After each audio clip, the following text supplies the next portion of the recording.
So this is the JBL PartyBox 720, and this is perhaps the biggest surprise from JBL in 2025.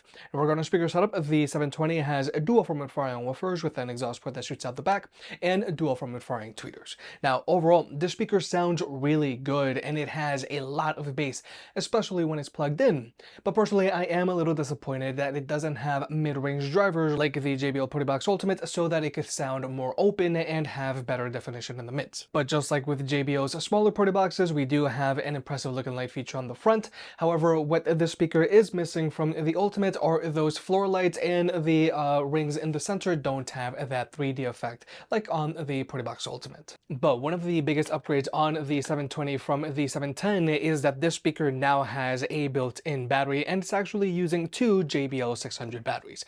Now these two batteries will be used in tandem, but the important thing here is you can actually mix and match your batteries between the JBL PartyBox 720, 520, or the Boombox 4, because all three of these speakers are using the same batteries, except the 720 is using two batteries, whereas these other two speakers are just using one battery. And when it comes to ports, just like the 520, the 720 is now using XLR combo jack, so you can easily plug the speaker into a mixer, or you can also plug in two microphones for karaoke, or you can even plug in a guitar.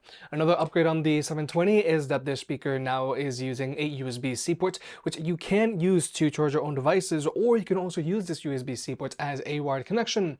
And just like with other party boxes, you do have your audio out jack, so if you want, you can always daisy chain the speaker up to any other speaker and get them to play in sync. And finally, there's OraCast. Now the 720 is using OraCast, so you can pair it up to other JBL speakers like a PartyBox Encore 2 or a PartyBox 120, 320, 520, or to another 720 or to an Ultimate, and you can get them to all play in sync. Or you can also pair it up to any of JBL's smaller speakers that are also using OraCast, like let's say a Boombox 4 or the new JBL Grip. And you can also pair your 720 up to any of JBL's older speakers that are using TWS, like an original Encore or a 110, 310, or to a 710. Overall, the JBL PartyBox 720 is a monster of a speaker and is very portable and versatile, but I really wish that this speaker had middle range drivers. But if you want to learn more, you can always watch the full video.